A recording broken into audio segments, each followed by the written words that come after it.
جنید بغدادی نے پوچھا کہاں سے آ رہے ہو؟ مسافر بولا حضرت میں حج بیت اللہ سے واپس آ رہا ہوں، اور جب بھی کوئی حج کر کے آتا ہے ہم کیا کرتے ہیں؟ پھولوں کے ہار ڈالتے ہیں، اپنے نام کے ساتھ حاجی یا الحاج لگا لیتے ہیں۔ ایک بندہ کہتے ہیں حج کر کے آیا اور سیدھا اپنے پڑوس کی دکان میں کریانے کی دکان والے کے پاس گیا، کھاتا کھولو۔ وہ بڑا خوش ہوا، کئی سالوں کا کھاتا اب کھلوا رہا ہے تو چکتائے گا بھی، چکتا کرے گا۔ اس نے کھولا اور حساب کرنے لگا۔ اس نے کہا حساب بعد میں کرنا، پہلے میرے نام کے ساتھ حاجی لگا دو۔ یہ کہہ کے وہ چلا گیا، حساب جوں کا توں ہی رہا۔ میں تو حج بیت اللہ سے واپس آ رہا ہوں۔ حضرت نے پوچھا جب تم حج کے ارادے سے نکلے تھے تو اس وقت تم نے گناہوں سے کنارہ کر لیا تھا یا نہیں؟ حضرت میں نے تو اس طرح نہیں سوچا۔ مسافر بولا تو پھر تم حج کے لیے نکلے ہی نہیں۔ پھر دریافت فرمایا اس مبارک سفر میں جو منزلیں طے کی تو کیا تم نے اس دوران قرب الہی کی منازل بھی طے کی؟ حضرت اس طرف تو میرا دھیان ہی نہیں گیا۔ مسافر بڑی سادگی سے بولا پھر تو تم نے بیت اللہ کا سفر کیا ہی نہیں، اس کی طرف کوئی منزل طے ہی نہیں کی۔ پھر دریافت فرمایا جب تم نے احرام باندھا، روزمرہ کے کپڑے اتارے تو کیا تم نے اپنی تمام بری خصلتوں کو بھی زندگی سے اتار پھینکا؟ حضرت اس طرف میں نے غور نہیں کیا۔ مسافر نے صاف صاف جواب دے دیا پھر تم نے احرام بھی بھلا کہاں باندھا؟ حضرت نے بڑے ہی پرسوز لہجے میں فرمایا پھر پوچھا جب تم میدان عرفات میں کھڑے ہوئے تو تمہیں مشاہدہ حق حاصل ہوا؟ حضرت میں سمجھا نہیں، کیا مطلب؟ مسافر کے ایسا کہنے سے بولے مطلب یہ کہ تم نے میدان عرفات میں خدا سے مناجات کرتے وقت اپنے اندر یہ کیفیت محسوس کی کہ گویا تمہارا رب تمہارے سامنے ہے اور تم اسے دیکھ رہے؟ حضرت یہ کیفیت تو نہیں تھی۔ مسافر نے وضاحت کی تو پھر گویا تم عرفات بھی پہنچے ہی نہیں۔ حضرت جنید بغدادی نے پرجوش اور پرسوز لہجے میں کہا اور پھر دریافت فرمایا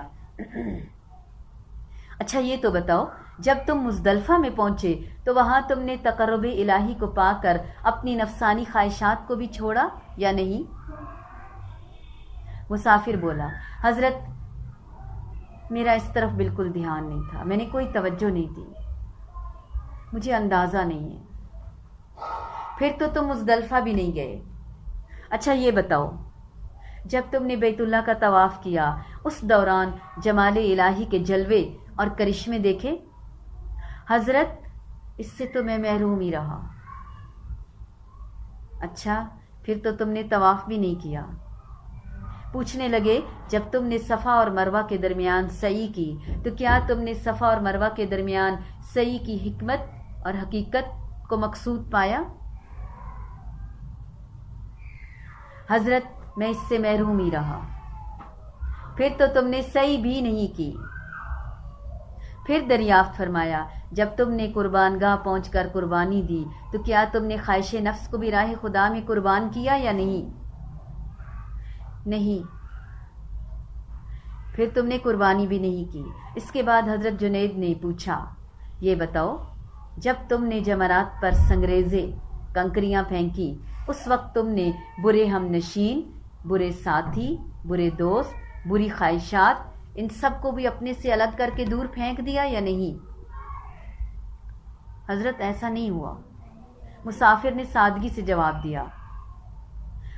حضرت نے افسوس کے ساتھ کہا پھر تو تم نے رمی بھی نہیں کی، اور فرمانے لگے جاؤ واپس جاؤ اور انہی تمام کیفیات کے ساتھ ایک مرتبہ دوبارہ حج کرو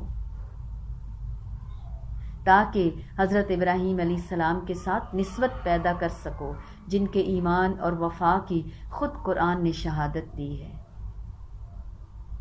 وَإِبْرَاهِيمَ الَّذِي وَفَا، سورۃ النجم آیت نمبر 37۔ وہ ابراہیم جس نے وفا کا حق ادا کر دکھایا، وہ ابراہیم جس نے وفا کا حق ادا کر دیا.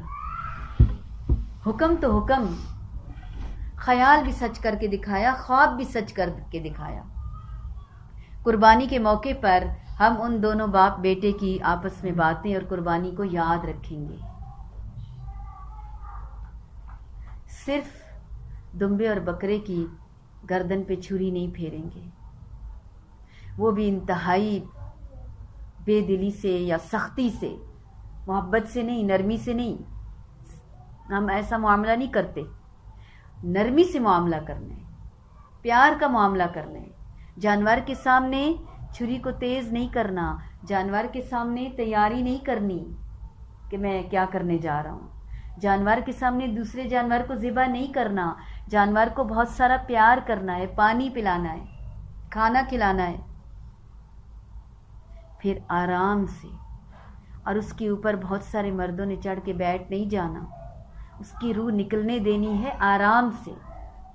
تڑپنے میں اگر اسے تکلیف ہو رہی ہے تو آپ تھوڑا سا وزن ڈال سکتے ہیں، یہ نہیں کہ سارے لوگ اس پہ بیٹھ جائیں چڑھ کے. پھر ان باپ اور بیٹے کے ڈائلاگ کو ذہن میں رکھنا ہے، اس مکالمے کو سوچنا ہے کہ اے بیٹے، مجھے اللہ تعالیٰ کا خواب کی صورت میں حکم ہوا ہے. فرمایا ابا جان آپ قرض گزریے، انشاءاللہ آپ مجھے صبر کرنے والوں میں سے ہی پائیں گے. یہ بات ہمارے اندر نہیں ہے. صبر بھی نہیں ہے، شکر بھی نہیں ہے، اطاعت بھی نہیں ہے، عاجزی بھی نہیں ہے. ہم نے اپنے آپ اللہ کے حوالے کیا ہی کب ہے.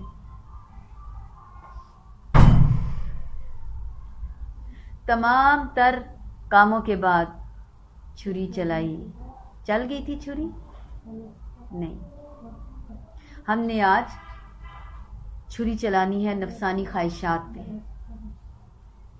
جھوٹ پہ، فریب پہ، خیانت پہ، تمام برائیوں پہ، کہ آئندہ عید تک ہم ان برائیوں سے مکمل طور پر نجات حاصل کر چکے ہوں، چھٹکارا پا لیا ہو ہم نے ان تمام برائیوں سے، اور وہ تمام خلوص اور نیک نیتی ہمارے اندر آ چکی ہو جو پیغمبرانہ مشن ہے، جو ہم سے ڈیمانڈ کرتی ہے جیسے وہ لوگ تھے.